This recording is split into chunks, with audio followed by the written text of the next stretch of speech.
ہوائی اڈے کو عوام کے لیے دوبارہ کھول دیا گیا، تمام پروازیں اور آپریشن اب دوبارہ شروع ہو گئے ہیں۔ مسافروں کو مشورہ دیا جا رہا ہے کہ وہ اپنی ایئر لائن سے رابطہ کریں کیونکہ کچھ پروازیں بند ہونے سے متاثر ہو سکتی ہیں۔ پولیس نے بتایا کہ 2 افراد کو حراست میں لیا گیا تھا لیکن بعد میں انہیں چھوڑ دیا گیا، کوئی چارجز نہیں لگائے گئے ہیں۔ مشتبہ پیکج کے مواد کے بارے میں مزید تفصیلات فراہم نہیں کی گئی ہیں۔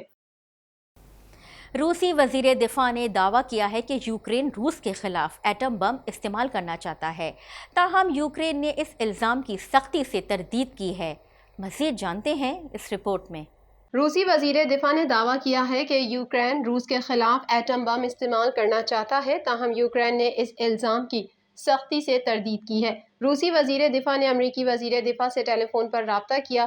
ماسکو سے خبر ایجنسی کے مطابق وزیر دفاع سرگئی شوئگو نے امریکی ہم منصب جنرل ریٹائرڈ لائٹ آسٹن سے بات چیت کی۔ روسی وزارت دفاع کا مزید کہنا تھا کہ روسی وزیر دفاع کا امریکی وزیر دفاع سے 3 روز میں یہ دوسرا رابطہ ہے۔ روسی وزیر دفاع نے امریکہ، برطانیہ، فرانس اور ترکیہ کے وزرائے دفاع سے ٹیلی فونک رابطہ کیا، جس میں کہا کہ صورتحال تیزی سے بے قابو کشیدگی کی طرف بڑھ رہی ہے، جس پر برطانوی وزیر دفاع نے روس کو کشیدگی بڑھانے سے گریز کرنے کا مشورہ دیا ہے۔ وائٹ ہاؤس کی قومی سلامتی کونسل نے بھی روسی وزیر دفاع کے الزامات کو مسترد کرتے ہوئے ایک بیان جاری کیا ہے کہ یوکرین اپنی سرزمین پر جوہری بم استعمال کرنے کی تیاری نہیں کر رہا۔ دوسری جانب یوکرینی صدر نے روس پر الزام کی تردید کرتے ہوئے کہا ہے کہ اگر کوئی جوہری ہتھیار استعمال کر سکتا ہے تو وہ روس خود ہے اور وہ ایسا برطانیہ کے لیے کر سکتا ہے۔ دوسری جانب روس یوکرین جنگ میں روس کا جانی و مالی نقصان 14,000 فوجیوں، 86 طیاروں، 108 ہیلی کاپٹروں اور 444 ٹینکوں تک پہنچ گیا ہے۔ Ukraine general staff headquarter نے 24 فروری سے 17 مارچ تک روسی فوج کے نقصان کے اعداد و شمار جاری کیے ہیں۔ دوسری جانب روس کا جنگی طیارہ سائبیریا میں گر کر تباہ ہو گیا، طیارے کے دونوں پائلٹس حادثے میں ہلاک ہو گئے۔ غیر ملکی میڈیا کے مطابق روسی فوج کا جنگی طیارہ سائبیریا کے شہر ارکتسک میں گر کر تباہ ہو گیا۔ طیارہ 2 منزلہ عمارت پر گر کر تباہ ہوا، جس کے نتیجے میں دونوں پائلٹس ہلاک ہو گئے۔ روسی حکام کا کہنا ہے کہ طیارہ گرنے سے زمین پر کوئی جانی نقصان نہیں ہوا۔ تباہ ہونے والا طیارہ سخوئی Su-30 جنگی طیارہ تھا جو آزمائشی پرواز پر تھا۔ روس کا 6 روز کے دوران تباہ ہونے والا یہ دوسرا جنگی طیارہ ہے۔ اس سے قبل ایک جنگی طیارہ یوکرین کے قریب ایک شہر کے اپارٹمنٹ بلڈنگ پر گر کر تباہ ہوا تھا، جس کے نتیجے میں 15 افراد ہلاک ہو گئے تھے۔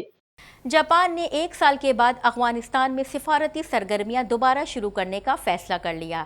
جاپان نے افغانستان میں طالبان کے کنٹرول کے بعد کابل میں اپنا سفارت خانہ بند کر دیا تھا۔ مزید جانتے ہیں اس رپورٹ میں۔ جاپان نے 1 سال بعد افغانستان میں سفارتی سرگرمیاں دوبارہ شروع کرنے کا فیصلہ کر لیا۔ جاپان نے افغانستان میں طالبان کے کنٹرول کے بعد کابل میں اپنا سفارت خانہ بند کر دیا تھا۔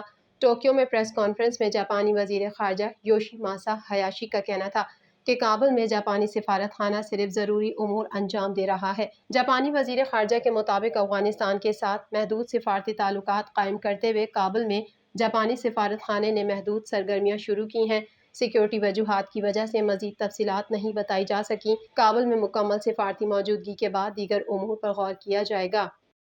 شی جن پنگ تیسری بار چین کے صدر منتخب ہو گئے۔ صدر شی جن پنگ مزید 5 سال تک چین کے حکمران رہیں گے۔ مزید جانتے ہیں اس رپورٹ میں۔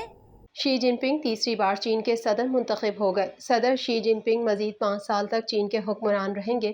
روس کے صدر ولادیمیر پوتن اور شمالی کوریا کے supreme leader Kim Jong Un نے چینی صدر شی جن پنگ کو کمیونسٹ پارٹی کی مرکزی کمیٹی کے مزید 5 سال کے لیے جنرل سیکریٹری منتخب ہونے اور تیسری مدت کے لیے چین کے صدر کا عہدہ سنبھالنے پر مبارکباد پیش کی۔ دوسری جانب چین کے صدر شی جن پنگ نے تقرری کے بعد بیجنگ میں صحافیوں سے گفتگو کرتے ہوئے کہا ہے کہ پارٹی اور عوام کے لیے فرائض کی انجام دہی کے لیے تندہی سے کام کریں گے۔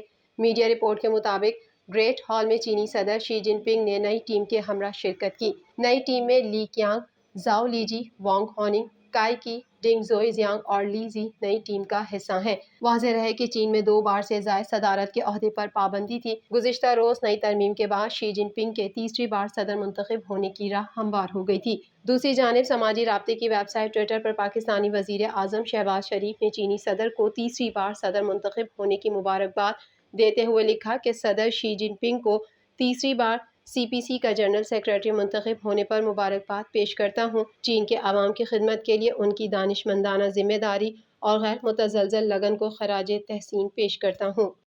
TNN ٹی وی کے نیوز بلیٹن سے فی الحال اتنا ہی۔ مزید خبروں اور اپڈیٹس کے لیے دیکھتے رہیے TNN ٹی وی۔